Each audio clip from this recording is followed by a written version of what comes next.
நண்பர்களுக்கு வணக்கம். கோவை வடக்கு சட்டமன்ற தொகுதியினுடைய நிறைவு நாள் பிரச்சாரம் இன்று இருசக்கர வாகன பேரணியுடன் துவங்குகிறது.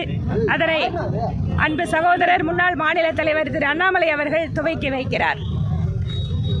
கோவை மாவட்டம் முழுவதும் கடந்த முறை போலவே 10க்கு 10 என்கின்ற ரீதியிலே நிச்சயமாக தேசிய ஜனநாயக கூட்டணி வெற்றி பெறும். அதில் எந்த மாற்றமும் கிடையாது.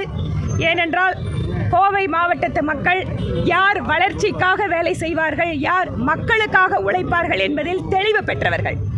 கடந்த 2 நாட்களாக கரூர் ரவுடி கும்பலின் வாயிலாக காவல்துறையை மிரட்டுவது, காவல் நிலையத்திலேயே ரகளை செய்வது, எதிர்க்கட்சி தொண்டர்களை அடித்து துவைப்பதுன்னு அராஜக ஒரு வெறியாட்டத்தை 2 நாட்களாக இங்கு கோயம்புத்தூரை கொள்ளையடிப்பதற்காக ஸ்டாலின் அவர்களால் அனுப்பப்பட்ட செந்தில் பாலாஜியினுடைய ஆட்கள் அரங்கேறிக் கொண்டிருக்கிறார்கள்.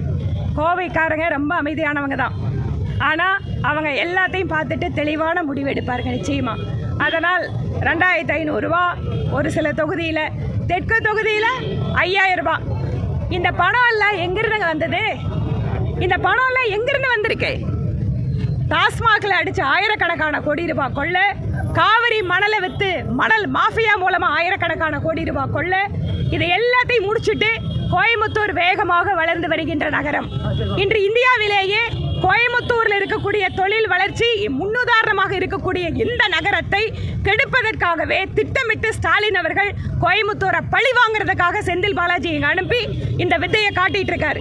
எத்தனை பணம் கோடி கோடியாக கொட்டி கொடுத்தாலும் கோயம்புத்தூர் மக்கள் தங்கள் மாண்பை இழக்காதவர்கள், தங்களுடைய மரியாதையை விட்டு கொடுக்காதவர்கள். நிச்சயமாக ஸ்டாலினுக்கும் திமுகவுக்கும் பாடம் புகட்டுவார்கள். அப்படிங்கிறதுல எங்களுக்கு அசைக்க முடியாத நம்பிக்கை இருக்கிறது. மக்களுக்காக உழைத்து கொண்டிருக்கக்கூடிய, மக்களுக்காக அவர்களுடைய வளர்ச்சி திட்டங்களுக்காக பாடுபட்ட தலைவர்கள் எல்லாம் இங்கு தேசிய ஜனநாயக கூட்டணியின் பக்கம் நிற்கிறார்கள். மக்கள் தெளிவாக முடிவெடுப்பார்கள். அதிலும் குறிப்பாக சகோதரிகள் எந்த இடத்திலையும் பாதுகாப்பில்லாத நிலையை உருவாக்கிவிட்டு இன்னைக்கு 2500 ரூபாயை தூக்கி போட்டு பெண்களை கவர முடியுமான முயற்சி பண்றாங்க. எல்லா இடத்துலையும் போதைப் பொருள் வித்துட்டு, போதைப் பொருள் வாயிலாக திமுக காரங்க ஆதாயம் அடைஞ்சிட்டு அந்த கோடிக்கணக்கான பணத்தை வச்சு நம்ம எதிர்கால சந்ததியை தொலைத்து விட்டு இந்த பணத்தை நம்மிடம் கொடுத்து வாக்கு வாங்க வருகிறார்கள். மக்கள் தெளிவாக சிந்தித்து வாக்களிக்க வேண்டும் என்பது எங்கள் கோரிக்கை.